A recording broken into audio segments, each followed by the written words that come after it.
जन किन किन को नाच नचाई गई रे माया की चिड़ैया।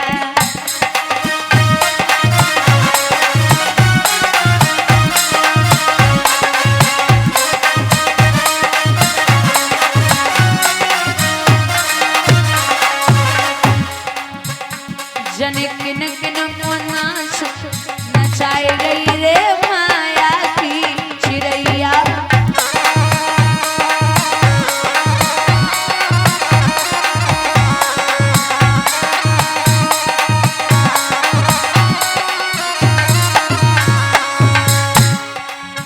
एक दिन ब्रह्मा पे बैठी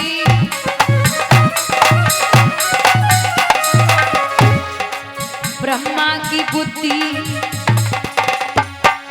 बिगाड़ गई रे माया की चिड़ैया।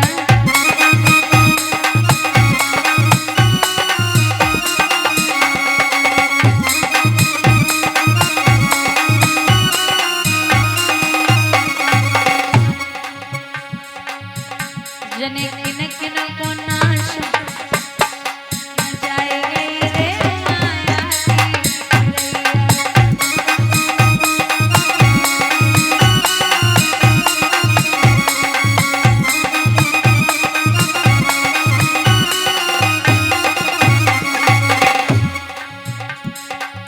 एक दिन नारद पे बैठी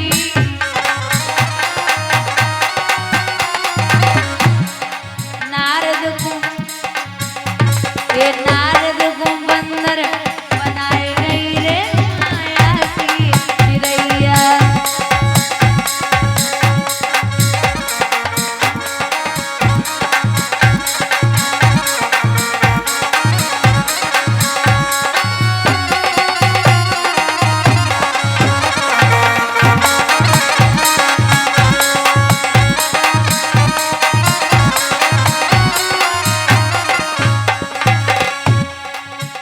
जने किन किन को नाच नचाई गई रे माया की चिड़ैया।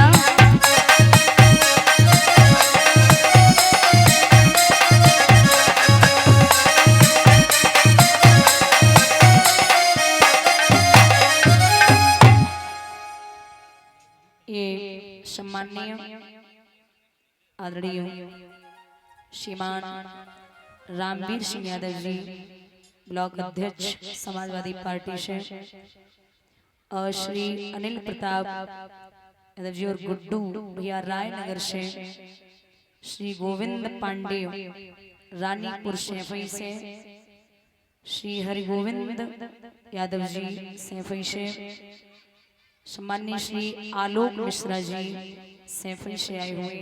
एक बार जोरदार तालियां। बहुत बहुत आभार।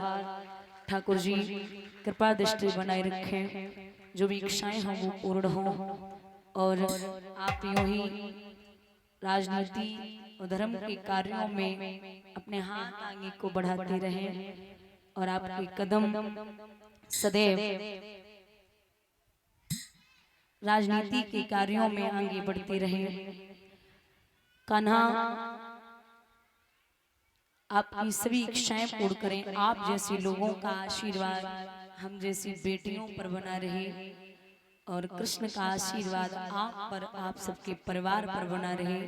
आपकी आने वाली पीढ़ियां आपका नाम रोशन करें, ये अभिलाषा और आकांक्षा है। बोले गोविंद भगवान की। बंधु, यहाँ राजा विचार करते हैं कि मैं बहुत परेशान हो चुका हूं। कालू मेहतर ने कहा अब तुम यहाँ नहीं रहोगे, मरघट पर जाइए, मुर्दों को जलाइए, उनसे कर का टका लीजिए।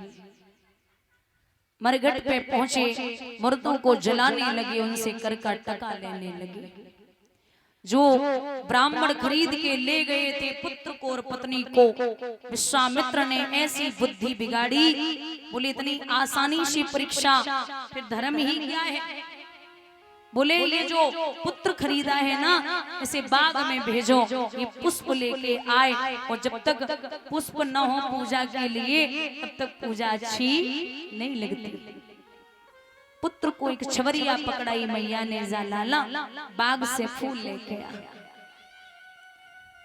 रोहित बाग में पहुंचे, चुन चुन के फूल तोड़ रहे हैं। स्वयं विश्वामित्र ने विचार किया कि अगर इतनी आसानी से घर तक पहुंच गया तो मैं किस काम का हूं। सूक्ष्म रूप लेके एक सर्प का भेष धारण किया, एक फूल के लिए हाथ बढ़ाया,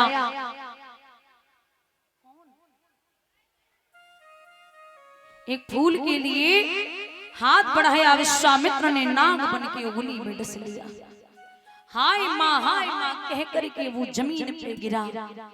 विश्वामित्र वहां से भागे और काशी में आवाज लगाई, अरे ओ काशी के लोगों, तुम्हारे यहाँ से किसी का बेटा गया था, उसे किसी सर्प ने डस लिया। अरे भैया, मैया तारा भोजन बनाए रही तो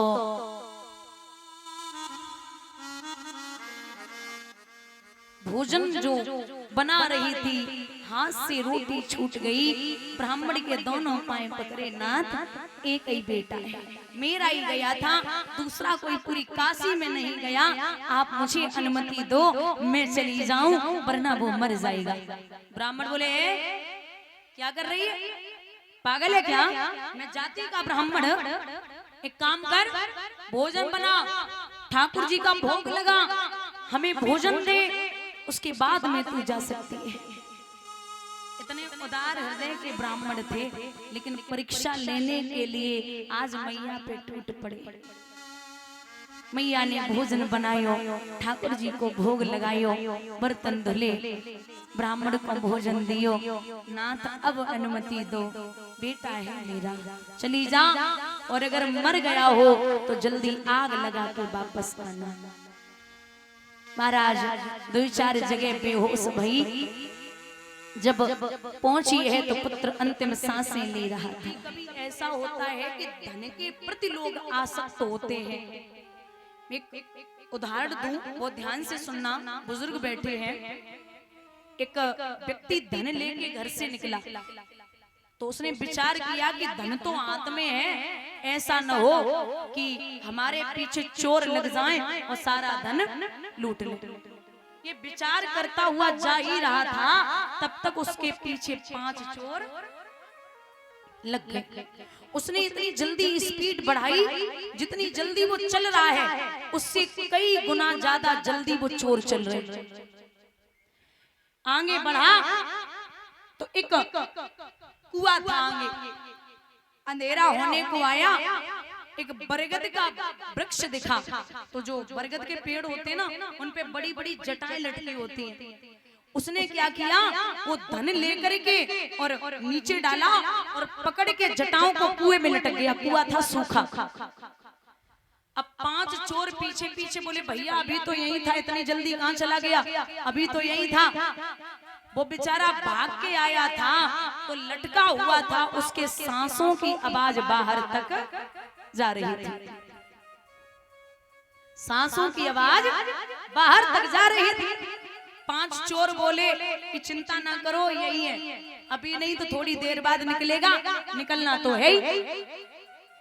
5 चोर वो कुआं के पार पे बैठ गए। अब इंसानी तो है, कब तक लटका रहेगा भाई, हाथ दर्द करने लगे। लटकते लटकते जब हाथ दर्द किए तो उसने विचार किया कि कुआं है सूखा, किसी कुएं में नीचे उतर जाए।